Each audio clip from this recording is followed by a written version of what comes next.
ပါ United Fan Area မှာညီကိုအားလုံးပြန်လည်ကြိုဆိုပါရစေကျွန်တော်ဒီနေ့ sharing လုပ်သွားပေးမယ်သတင်းနှစ်ပုဒ်ရှိပါတယ်အဲ့ဒါကဘာလဲဆိုတော့ပထမတစ်ပုဒ်ကတော့ Manchester United အသင်းကနေအငှားသွားရောက်ကစားနေတဲ့ Anthony Santos ကို Juventus အသင်းကတော့သူတို့အသင်းမှာခေါ်ယူဖို့စိတ်ဝင်စားနေတဲ့သတင်းလေးရဲ့ဒုတိယတစ်ပုဒ်ကတော့ Manchester United အသင်းကနေအငှားသွားရောက်ကစားနေတဲ့ Aston Villa မှာကစားနေတဲ့ Marcus Rashford ရဲ့အကြောင်းလေးပဲဖြစ်ပါတယ်မင်္ဂလာပါ United Fan Area ပြည့်နေညီကိုတို့အားလုံးပြန်လဲကြိုဆိုပါရစေပထမတစ်ပုဒ်အနေနဲ့ကျွန်တော် sharing လုပ်ပေးမှာက Anthony ရဲ့အကြောင်းလေးပေါ့နော်တဟက်လက်ထက်ဒီပြတဟက်ရဲ့လက်ထက်မှာသူ့ရဲ့တပည့်ဟောင်းနေဖြစ်တဲ့Anthony Martinez Onana Mazoui အစရှိတဲ့ကစားသမားတွေကိုအသင်းမှာပြန်လဲခေါ်ယူခဲ့ပြီးတော့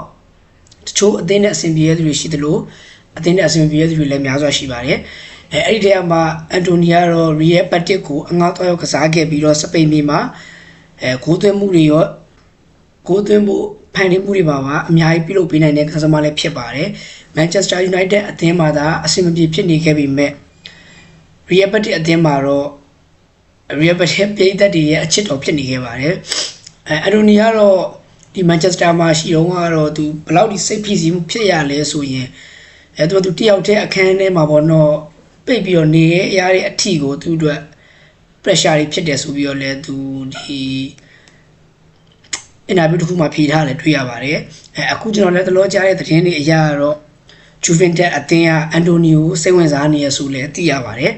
ညီကိုတို့ရောဘယ်လိုမြင်လဲအန်တိုနီကိုအသင်းမှာပဲဆက်ရှိစေချင်လားဒါမှမဟုတ် Juventus အသင်းကိုပဲပြောင်းသွားစေချင်လားဒုတိယတစ်ပုဒ်ကတော့အင်္ဂလန်မင်းသားလေးဖြစ်တဲ့ Marcus Rashford ပဲဖြစ်ပါတယ်ဒီကောင်ကဘယ်လိုလဲဆိုတော့ Manchester United အသင်းမှာသူဆက်ပြီးတော့မကစားချင်တော့ဘူးသူအသင်းနေထွက်မယ်အခုနောက်အသစ်ခေါ်ယူထားတဲ့မတ်သရူကူညာကလည်းကျွန်းနံပါတ်10ကိုဝစ်မယ်လို့ပြောသတင်းတွေထွက်နေပေါ့နော်အခုသူကဘယ်လိုဖြစ်နေလဲဆိုတော့ Aston Villa အသင်းကChampions League သာဝင်ခွင့်ရခဲ့တယ်ဆိုရင်သူ့ကိုအသင်းမှာအပိသက်နဲ့ခေါ်မယ်ပေါ့နော် Aston Villa အသင်းကလည်း Champions League ဝင်ခွင့်နဲ့လွဲချော်သွားတဲ့အတွက်ကြောင့်မို့လို့ Marcus Rashford ကိုအပိသက်ဝယ်ယူခွင့်စာချုပ်ကိုတက်တမ်းမတိုးခဲ့တော့ဘူး Marcus Rashford ကအသင်းကိုပြန်လည်ရောက်ရှိလာတော့မှဖြစ်ပါတယ် Marcus Rashford ကိုစိတ်ဝင်စားနေတဲ့အသင်းများစွာရှိတဲ့အထက်မှာ Marcus Rashford ကဆိုရင်ဖြင့်ဘာစီလိုနာအသင်းကိုပြောင်းရွှေ့ချင်နေပါတယ်ဘာစီလိုနာအသင်းကတော့ Rashford ကိုတိတ်ပြီးတော့စိတ်ဝင်စားမှုသိမရှိဘူးပေါ့နော်